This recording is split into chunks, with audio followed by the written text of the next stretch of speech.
આજે વહેલી સવારથી જ બધામાં ઉત્સાહ પણ છે, ઉમંગ પણ છે અને જેને મળું એ બધા જય હિન્દ અને જય હિન્દ કી સેના કહી રહ્યા છે। બધાને ગર્વ છે એ ભારતની સેના પર। બધાને એક સારી વાત એ લાગી છે કે આપણે જવાબ આપ્યો છે ઓપરેશન સિંદૂર કરીને।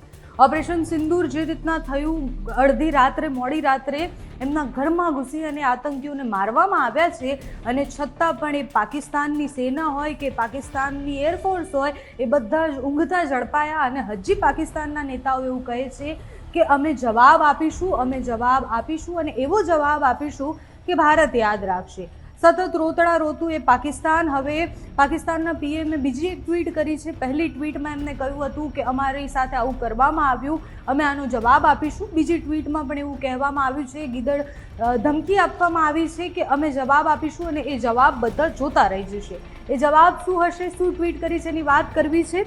પાકિસ્તાનના પીએમ શહેબાઝ શરીફે ટ્વીટ કરી અને આ બીજી ટ્વીટ છે। પહેલી ટ્વીટ તો જ્યારે આખી ઘટના બની ગઈ એમના પછી એમને ખબર પડી એ પણ ભારતના મીડિયાથી કે ભાઈ અમારે ત્યાં તો આવું કંઈક થયું છે અને પછી એમણે ટ્વીટ કરી હતી।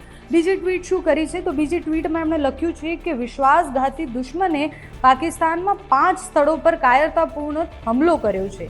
આ ઘૃણાસ્પદ આક્રમક સજા પામ્યા વિના રહેશે નહીં। એક તો પહેલાં 5 જગ્યાએ નથી કર્યો, 9 જગ્યાએ કર્યો છે। એમની મીડિયાને હજી વાર લાગશે એ પતો લગાવતા, એમના ત્યાંના લોકોને હજી વાર લાગશે કે 9 જગ્યાએ હુમલો થયો છે અને ક્યાં ક્યાં થયો છે, નામ સહિત આપ્યું છે। આગળ લખ્યું છે કે પાકિસ્તાન આ ઉશ્કેરણી વિનાના ભારતીય હુમલાનો નિર્ણાયક જવાબ આપવાનો સંપૂર્ણ અધિકાર રાખે છે।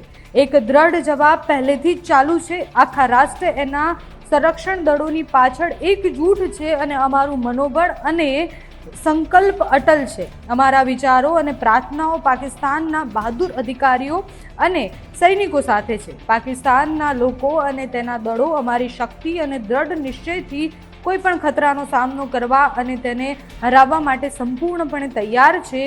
દુશ્મન ક્યારેય તેના દુષ્ટ જે ઉપદેશો છે એ પ્રાપ્ત કરવા દેવા નહીં આવે, એમને નહીં કરવા દઈએ। આવું એમણે બીજી ટ્વીટમાં લખ્યું છે અને સતત ત્યાંથી જે આવતા નિવેદનો છે, જે ટ્વીટ છે એ બધું જ એટલું ઉશ્કેરીજનક છે કે ભારત આવી અને યુદ્ધ કરે। ભારતને જો યુદ્ધ કરવું હોત તો એ સર્જિકલ સ્ટ્રાઇક ના કરત, જે રીતની સ્ટ્રાઇક થઈ છે એ સ્ટ્રાઇક ના કરત, એ સીધું યુદ્ધ કરી શકતું હતું, પણ ભારતે યુદ્ધ નથી કર્યું।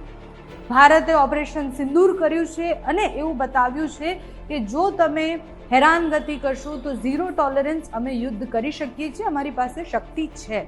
એટલે ભારતે યુદ્ધ નથી કર્યું, પણ સતત પાકિસ્તાન તરફથી આવતા જે નિવેદનો છે, પીએમ કહે છે કે પછી એમના નાયબ વડાપ્રધાન કહે છે, બધાના નિવેદનો પરથી એવું લાગે છે કે એ યુદ્ધ માટે તૈયાર છે।